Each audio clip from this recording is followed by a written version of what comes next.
नमस्कार, आप देख रहे हैं कुरुक्षेत्र और मैं हूं आपके साथ आलोक।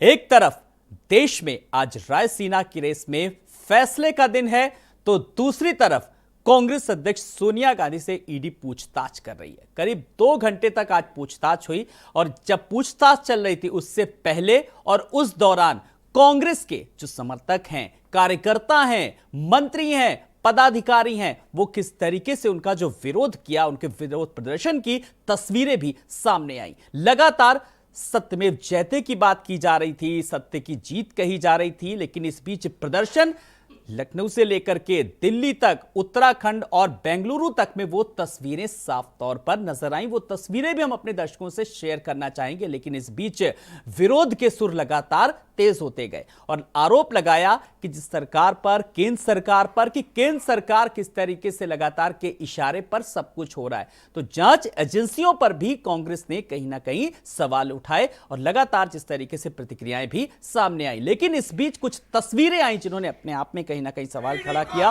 विरोध प्रदर्शन की तस्वीरें, तो संबंध पर संग्राम क्यों? कांग्रेसियों को क्या जांच पर भरोसा नहीं है? नेशनल हेराल्ड केस में सोनिया से पूछताछ, तो सोनिया गांधी को ईडी दफ्तर बुलाया गया। प्रियंका गांधी के साथ पहुंची सोनिया गांधी और सोनिया के लिए सड़कों पर कांग्रेसी कार्यकर्ता उतरे।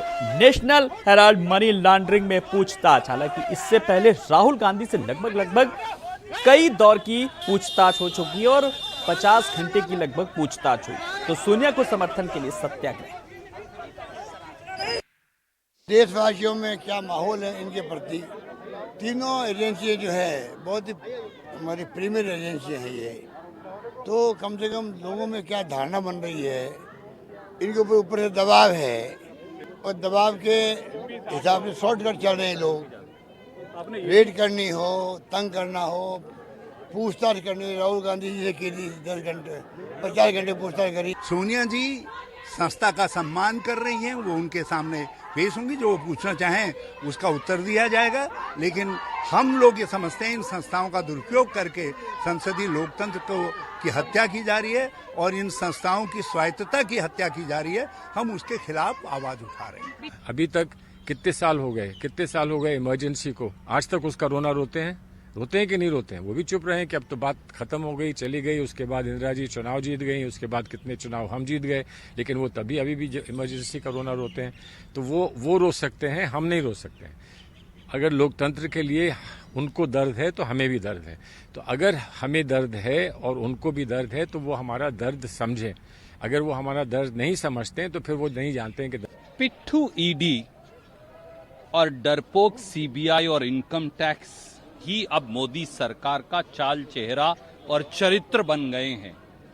प्रतिशोध की राजनीति में धधकते हुए प्रधानमंत्री मोदी और उनकी सरकार न कांग्रेस को, न देश के प्रजातंत्र को डरा पाई है, न डरा पाएगी।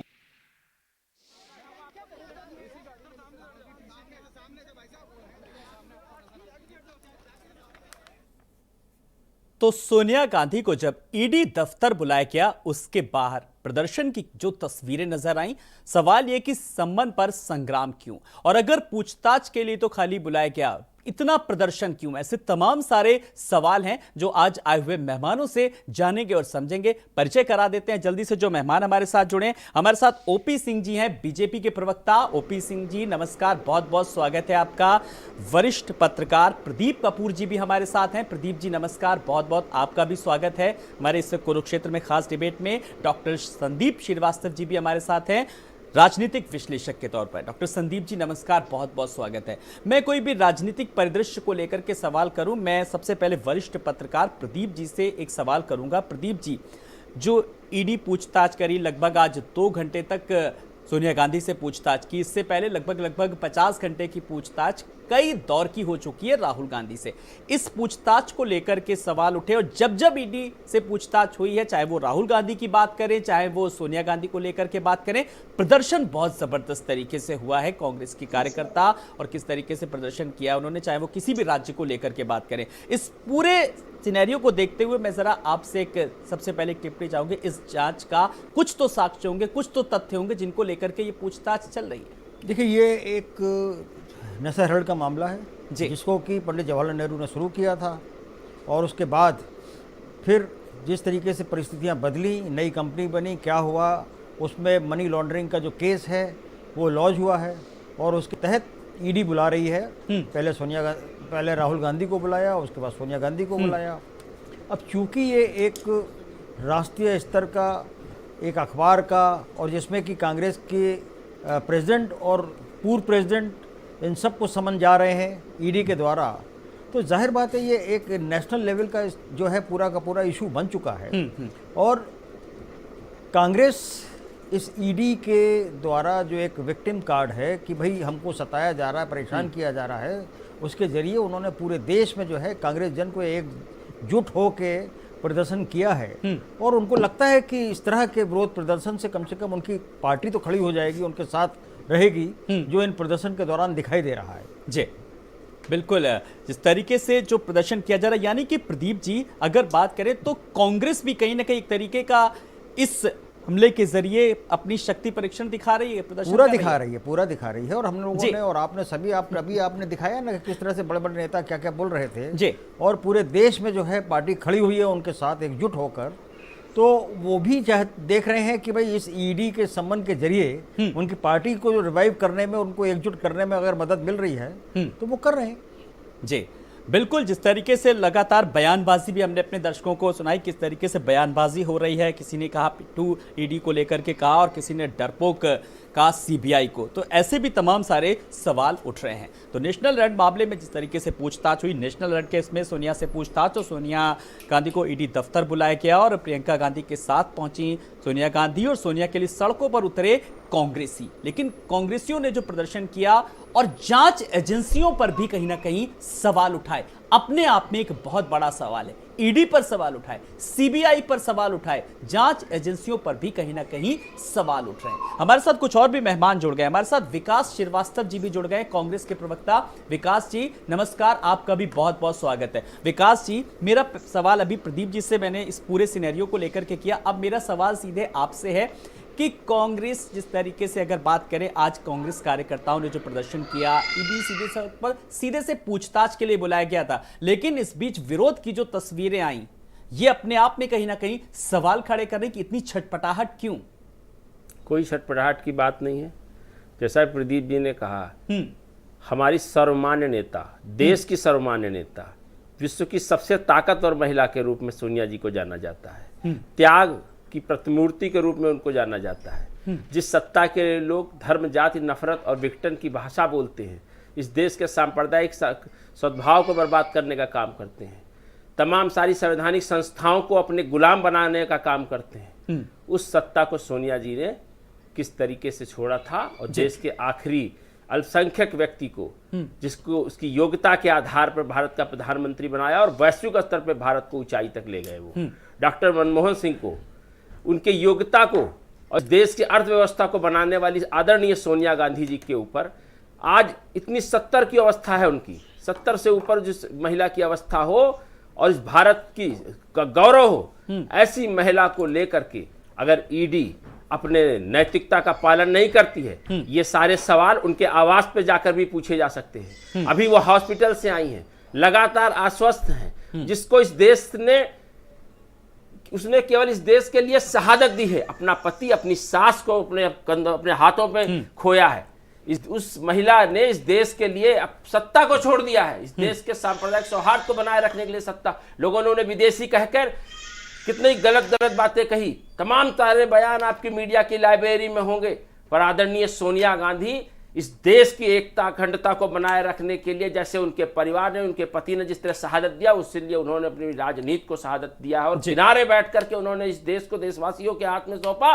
और आज भारत अगर वैश्विक स्तर पर पहचाना जाता है तो वो सोनिया जी का त्याग और 10 वर्ष के त्याग बलिदान सबकी बात कह दी। मेरा भी सवाल आपसे, इस पे कोई भी गुरेज नहीं है, लेकिन जो विरोध प्रदर्शन हुआ है, गाड़ियां फूकी गई हैं, ये जो तस्वीरें आई हैं, ये कहीं ना कहीं अपने आप में सवाल खड़े कर रही है। कोई सवाल नहीं खड़ा करता है आलोक जी। हाँ, अगर आंखों का पानी मर गया है और भारतीय भूमि में अगर जो लोग रहते हैं, अगर उनको सोनिया गांधी का कर्ज नहीं एहसास है तो वो लोग नपुंसक हैं। अगर उनको सोनिया गांधी का इस तरीके के अपमान को बर्दाश्त करते हैं, संवैधानिक संस्थाओं को अधिकार है, कानून अपना काम करेगा, और अगर कानून में दम था तो ये मुकदमा, ये मामला क्यों नहीं पहले क्यों नहीं खत्म किया गया?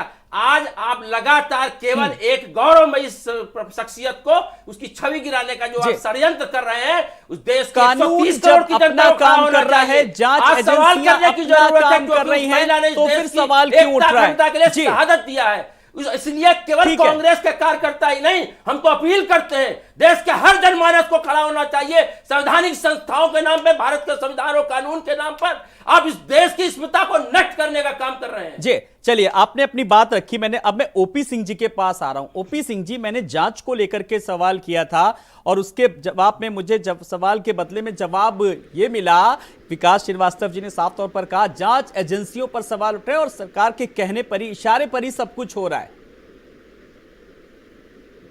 आलोक जी, पहली बात तो मैं ये कहना चाहूंगा कि जो देश की जो लोकतांत्रिक व्यवस्था है वो बहुत ही विश्व के कई देशों से बहुत ही मजबूत है और उसके पीछे हमारा सुप्रीम कोर्ट है, हमारा संविधान है, हमारा संसद है, हमारी संवैधानिक संस्थाएं हैं और इस देश की बहुत अच्छी व्यवस्थाएं हैं।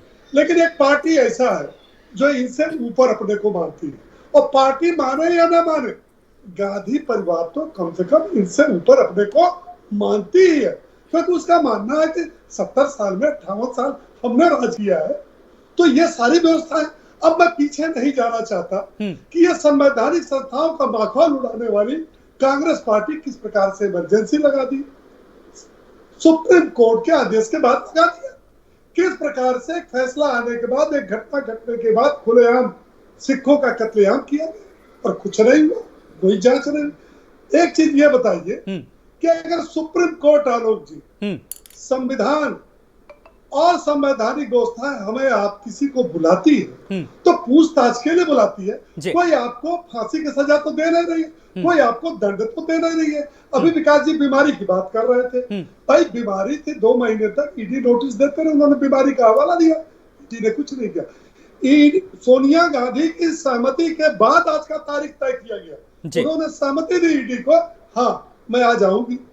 2 घंटे पूछताछ हुआ, किस मामले में पूछताछ हुआ? नेशनल हेराल्ड से जुड़े मनी लॉन्ड्रिंग केस में हुआ। भैया उसका जो दस्तावेज है, जो सबूत है, उसमें सोनिया जी से यही ना पूछा गया कि पैसों का लेन देन कैसे हुआ, यही ना पूछा गया कि इस मनी लॉन्ड्रिंग केस में, नेशनल हेराल्ड केस में गांधी परिवार का 1 रुपया नहीं लगा, 2000 करोड़ संपत्ति के मालिक आप कैसे हो गए? ईडी ने यही पूछा होगा कि आप उसमें 60 लाख रुपया प्रति माह किराया लेते हैं, ये रुपया आया और गया, इसमें कौन सा दोष है? दरअसल इसके पीछे सियासत ये है कि कांग्रेस पार्टी की जब से बागडोर सोनिया गांधी और राहुल गांधी के हाथ में आई है, इनका जनाधार खिसक रहा, बुरी तरह से खिसक रहा। और ये सोचते ये है कि ईडी ने जो राहुल गांधी जी और सोनिया गांधी जी को पूछताछ के लिए बुलाया है, हम पूरा हिंसा करेंगे, हम अपनी शक्ति प्रदर्शन करेंगे और इसी बहाने नहीं तो शक्ति प्रदर्शन आप लोग करने का दे रहे हैं, ये तो रोका जा रहा है। चलिए मैं आपके पास आऊंगा। जी सर, मैं आ रहा हूँ। देश की जनता के सामने ये किस मुंह से संविधान की बात करेंगे? ये कहते हैं कि ईडी और सीबीआई, अरे आप इंदिरा जी के जमाने में तो सीबीआई ठीक है, लेकिन बड़ी बात यह कि जांच एजेंसियों पर जो सवाल उठ रहे हैं वर्तमान परिप्रेक्ष्य में, ये कहीं ना कहीं अपने आप में एक सोचने वाली बात है। डॉक्टर संदीप आलोक जी, 1 मिनट। हाँ आलोक जी 1 मिनट। जी जी आलोक जी, मैं ये कहता हूँ, अच्छा आप ये बता दीजिए, कोई एक उदाहरण दे दीजिए। आलोक जी 1 मिनट। हाँ सर, अपनी बात रखिए जी। अच्छा ये बता दीजिए, इस कांग्रेस पार्टी ने ईवीएम पर सवाल उठाया कि नहीं? संसद के निर्णय पर सवाल उठाया कि नहीं? संविधान द्वारा प्रदत्त अधिकार का इन्होंने जो है वो उन्मूलन किया कि नहीं किया? ये किसको माना? ये किसको माना? बताया ना कि मैंने ये सब। और बड़े मजे की बात 1 सेकंड बता के मैं अपनी बात खत्म करता। इस मनी लॉन्ड्रिंग केस में माता और पुत्र सुप्रीम कोर्ट भी गए, सुप्रीम कोर्ट ने इनकार कर दिया, उसने कहा ये जांच के मामले में मैं दखल नहीं दे सकता। तो ये तो सबसे बड़ी एक आपके लिए मैसेज हो गया कि सुप्रीम कोर्ट भी कह रहा है कि आप जाइए और पूछताछ में अपनी बात रखिए। अब इसमें कौन सी बड़ी बात हो गई? हिंसा, चलिए, हिंसा क्या किसी पार्टी का मकसद हो सकता है, लेकिन सवाल ये ठीक है। चलिए, आपने अपनी बात रखी। डॉक्टर संदीप श्रीवास्तव जी, कुल मिलाकर के जो बात प्रदर्शन की तस्वीरें नजर आई, देखा हैदराबाद में किस तरीके से, बेंगलोर में जो तस्वीरें नजर आई, ये अपने आप में सवाल खड़े हो, जांच एजेंसियों पर सीधे तौर पर सवाल उठ रहे हैं, जैसा कि अभी पिट्टू कहा गया ईडी को और डरपोक कहा गया सीबीआई को। देखिए आलोक जी, ये विषय जो है जितना सरल बताया जा रहा है उतना सरल है नहीं जी। ठीक है, अगर कांग्रेस ये कहती है कि उसने कुछ किया ही नहीं है इस केस में, वो निर्दोष है और सारी जांच एजेंसियां जो हैं वो तोता मैना और पिट्ठू जो भी चाहें वो अलंकरण देते रहें, अगर कोर्ट ने आपको कहा है कि ईडी आपसे पूछताछ कर रही है तो आप पूछताछ का जवाब दे दीजिए, जो सही है उसको बता दीजिए और जो गलत है उसको भी बता दीजिए। भाई ईडी ने आपसे पूछा था कि सोनिया जी आप आना चाहती हैं कि हम ही लोग आपके घर आ जाएं, तो उन्होंने कहा कि नहीं, आई कैन हैंडल, मैं कर सकती हूँ हैंडल, मैं आपके ऑफिस ईडी के ऑफिस आ जाऊंगी। तो वो गई और उनसे पूछताछ की गई। भाई ईडी यही पूछ रही है कि भाई जो आपने हेर फेर लेन देन जो कुछ भी हुआ है, क्या उसमें 10 जनपद की कोई भूमिका है? कांग्रेस की जो सरकार थी, कांग्रेस के जो लोग थे, जो लोग इसमें इन्वॉल्व हैं, चाहे वो मोतीलाल वोरा हों चाहे जो लोग भी हों, क्या आप अगर इसमें इन्वॉल्व हैं, क्या आपने शेयरों के साथ हेर फेर किया है? क्या कम पैसे के शेयर जो थे वो आपने ज़्यादा पैसे में क्यों खरीद लिया, या व्हाटएवर जो कुछ भी इस मामले को लेके कहा जा रहा है। तो ये निष्पक्ष जांच का मामला है, कोर्ट में मामला है। इसमें अगर आप किसी को पार्टी बनाते हैं तो मुझे लगता है वो गलत है, और इस तरह से आप देश भर में जो आंदोलन कर रहे हैं उससे भी थोड़ा सा बचना चाहिए, क्योंकि ये मामला न्यायालय का है। तो अगर आप न्यायालय की बात को मानने को तैयार हैं, ईडी को अगर आप सुनना चाहते हैं, भाई आप भी सरकार में रहे हैं, 58 साल आपने भी तो राज किया है ना, तो आपने क्या इन संस्थाओं के साथ कुछ नहीं किया था? आपने सीधे चलने दिया था इन संस्थाओं को, तो उसका भी आपको आकलन करना होगा कि अगर इस तरह की चीज़ें हुई हैं आपके शासनकाल में, और जिस तरीके से भाई वो तो आपको बुरा लग रहा है, आपको नहीं समझ में आ रहा है, तो आपके पास न्यायालय है, आप कोर्ट जाइए, आप उसके खिलाफ केस दर्ज कीजिए। जी, तो ये सारे मसले आप कर बिल्कुल सकते हैं, विकास जी, बस लेकिन बड़ी बात यह है कि सवाल इसलिए भी उठ रहा है क्योंकि इसलिए भी पूछा जा रहा है कि जांच में सहयोग नहीं किया जा रहा, प्रदर्शन हो रहा है, इससे एक अलग मैसेज जा रहा है। देखिए ये विपक्ष है, हाँ, और हम विपक्ष के में खुद है, ये हमारा विपक्ष है, इनके लिए हम विपक्ष हैं। राजनीति में मैसेज क्या जा रहा है, अगर इसकी चिंता ये 130 करोड़ की जनता कर रही होती तो आज ये देश आर्थिक रूप से पंगु न बनाया गया होता। श्रीलंका के रास्ते पे इस देश को भेजा जा रहा है, और बहुत जिम्मेदारी से कहने जा रहा हूँ, अगर ये देश श्रीलंका के रास्ते पे पहुँच गया, अगर इस देश में आर्थिक संकट पैदा होता है और ये देश आर्थिक रूप से कहीं गुलामी की ओर बढ़ रहा है, तो इसके लिए न सरकार जिम्मेदार होगी, न कांग्रेस, न विपक्ष होगा, इसके लिए केवल 130 करोड़ की जनता जिम्मेदार होगी। क्योंकि सवाल उठाने का जो समय था वो जनता के पास था। तब हम धर्म और जात के नाम पर खड़े होते हैं, हम धर्म के नाम पर वोट देने जाते हैं, हम जातियों के नाम पर वोट देते हैं। हमें बड़ी खुशी मिलती है कि हमारी जात का और हमारे धर्म का नेता चुन के आ गया, हमारी सरकार बन गई। पर जब हमारे बच्चों की नौकरी छीनी जाती है, हमारे भविष्य के साथ खिलवाड़ किया जाता है, तो आवाज नहीं उठती है। और आज जब हमारे अंदर है आग, हमारी नेता के खिलाफ जो भी आंख उठेगी, जो हाथ उठेगा, उस हाथ के खिलाफ हम खड़े होंगे, और जो संवैधानिक ताकत है उस ताकत के दम पे खड़े होंगे, महात्मा गांधी के सत्याग्रह के दम पे खड़े होंगे। अगर हमारे अंदर जज्बा है तो हम खड़े हो रहे हैं, और जिनके अंदर जज्बा मर गया है वो ऐसे ही तानाशाहियों को, जुमलेबाजों को बाकायदा संसद के अंदर 12, 15, 20 शब्द ऐसे निकाले गए हैं जो लगातार बच्चा बोलता है भारत सरकार के प्रधानमंत्री को, भारत सरकार को, और उस पर प्रश्न नहीं खड़ा करोगे और उन शब्दों को काटोगे। चलिए, आपने देश की जनता की बात की, आपने जनता की बात की, मैं प्रदीप जी आपके पास आ रहा हूं। देश की जनता, जितनी करोड़ों से देश की जो जनता की बात की है, उनके हितों को लेकर के बात की, बेरोजगारों की बात की, तमाम सारी चीजों का जिक्र किया, लेकिन ऐसे मुद्दों को लेकर देश भर में कांग्रेस ने ऐसी कौन सी नजीर पेश कर दी जब बेरोजगारी के मुद्दे को लेकर के देश भर में प्रदर्शन हुआ हो, चाहे महिला सशक्तिकरण को लेकर के, कानून व्यवस्था को लेकर के, आज जब अपने नेता पर बनाई, किस तरीके से लोग कांग्रेसी जो हैं सड़कों पर उतरे हैं? आलोक जी, आप भी लगता है जी उसी माहौल में जमते चले जा रहे हैं। पत्रकार वो होता है जिसके ऊपर किसी का असर नहीं होता है। आपने देखा अग्निवीरों ने सड़क पर किस तरीके उतर के प्रदर्शन किया है। 1 साल तक किसान खड़े रहे सड़कों पर, जाड़ा गर्मी बरसात, 700 से ज्यादा किसान मरे।